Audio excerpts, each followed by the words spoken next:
মাঝে মধ্যে একটা অলস দিন, একটু অলস সময়, একটু কম সিরিয়াস হওয়া, নিজেকে বোধহয় একটা উপহার দিয়ে দেওয়া। এই যেমন ধরুন, পরপর অনেকদিন প্রেসার যাওয়ার পর একটা রাত আমি রাখি, যে রাতে আমি কিচ্ছু করি না, পড়াশুনো, ভিডিও, শুধু একগাদা খাবার রাখি আর একের পর এক মুভি দেখতে থাকি। Hello, welcome to my another Abol Tabol vlog. এই ভ্লগে কিচ্ছু নেই, শেষে যদি আপনার ভালো না লাগে আমি দায়ী না। তাকে খুব কাছে যেই পাই আমি অমনি বোবা দু চোখে হারাই।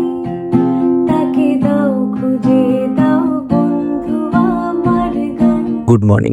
সকালবেলা উঠে প্রতি ভ্লগে যেটাই বলি, বিছানা গুছানো। তবে আজ আমি বারান্দা পরিষ্কার করতে চলে গেছি। না, এটা বারান্দা পরিষ্কারের ভ্লগ না, আসলে টানা পরীক্ষা ছিল আমার, তো ভোরে উঠেই পড়তাম, তারপর শাওয়ার নিয়ে দৌড় দিতাম। আর পরীক্ষার হলের ভেতরে বাইরে যেতে আসতে যারাই আমাকে দেখেছেন সবাইকে বুক ভরা ভালোবাসা, সরি, ধন্যবাদ। আজকে একদমই কাঁসা পিতলের কড়াই নিয়ে রান্না করব না, আজকে আমার একদমই ছুটি। বাইরে থেকে কটা রুটি নিয়ে এসেছি আর ভেজে নিলাম একটা ডিম, ব্যাস। আজকে একটু কেনাকাটা করতে যাব। বাজার থেকে সবজি কিনতে আমার ভালোই লাগে, তবে মার্কেটের ভিড় ঠেলে জামা কাপড় কেনা বিরক্তিকর একটা বিষয়।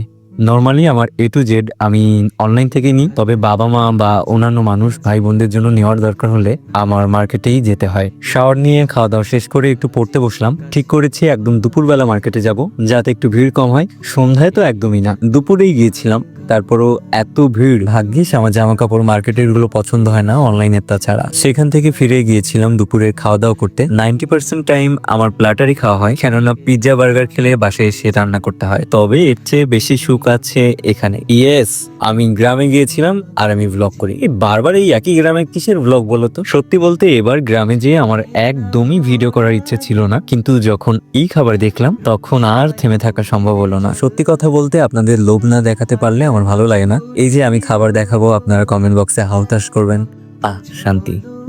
সরি। এবার গ্রামে যেয়ে খেয়েছিলাম চিংড়ি মাছের পিঠা, আপনাদের মতে বড়া, ইলিশ মাছ ভাজা, চিংড়ি দিয়ে কলমি শাক ভাজা, কাঁচকলা দিয়ে ইলিশ মাছ, আর চিংড়ি দিয়ে উচ্ছে শুক্তো। উচ্ছে ভাজার মতো অনেক মজা। আমার খাওয়া হয় না, কেননা আমি খুব একটা ভালো পারি না এটা। এরপর খেলাম চিংড়ি মাছ দিয়ে কলমি শাক ভাজা। এই ভাজাটা অনেক মজা, যেটা দেখিয়ে তোমাদের আমি দিচ্ছি সাজা। কবিতার বই লিখে ফেলবো একদিন, যে বইয়ে থাকবে শুধু ভাজা গজা। ভাই, আমার ইলিশ তেমন পছন্দ না, তবে বছর পরে প্রথম যখন পাই তখন আর ছাড়ি না। আচ্ছা, ইলিশ ভাজা পছন্দ নাকি ঝোল? আমার তো বরাবরই ইলিশ ভাজা পছন্দ, আর আমাদের বাড়িতে কোনো রকম পেঁয়াজ রসুন ছাড়া এভাবেই ইলিশ মাছ ভাজা হয়। আমারও এভাবেই খেতে ভালো লাগে। ইলিশের যে অ্যাকচুয়াল ঘ্রাণটা সেটা পাওয়া যায়। তবে আজ শোস্টপার হচ্ছে চিংড়ি পিঠা। সিরিয়াসলি, এটা এত মজা তৈরি করেছিল, আর 10-11টা পিঠা তৈরি করেছিল। আমি তো ভাই দিশেহারা। আবার গ্রামে যাব, আবার খাবো, আবার গ্রামে যাব, আবার খাবো। আমার এই গ্রামে যাওয়া আর খাওয়া চিরকাল বহাল থাকুক। আর যে মানুষগুলো করে কমে আমাকে এত ভালো ভালো খাওয়ায়, তারা আরো অনেক দিন বেঁচে থাকুক। এগুলো হলো আমার সব মুখে ভাতে পাওয়া গ্লাস। আর সবচেয়ে অবাক হয়েছি যখন জানতে পেরেছি ছোট গ্লাসে আমি দুধ খেতাম। আমি পুরো ভাম হয়ে যাচ্ছি, কিন্তু এই গ্লাসের রূপ যৌবন কমলো না। আসলে জিনিস বা সম্পর্ক ভালো থাকে যত্নে, আর কিছু ক্ষেত্রে মানিয়ে নেওয়ায়। তবে মানিয়ে নেওয়াটা শান্তি দেয় না, ওই দিন শেষে মিথ্যে অভিনয়। মানিয়ে নিন, শহরের ব্যস্ত রাস্তায় হোক অথবা গ্রামের শান্ত রাস্তায়। তবে মানিয়ে নিতে নিতে এমন জায়গায় চলে যাবেন না, যেখানে গেলে আপনার ভালো লাগা, খারাপ লাগা, ইচ্ছা অনিচ্ছা কোনো কিছুরই মূল্য থাকবে না। ভালো থাকতে ভুলবেন না। একটু গ্রাম একটু শহর সব জায়গায় ঘুরিয়ে আনলাম, ছুটিতে যাচ্ছি, তবে আমাকে ভুলবেন না। দেখা হচ্ছে পরবর্তী কোনো ভ্লগে। আজকে এখানেই টাটা। তোমায় দিলাম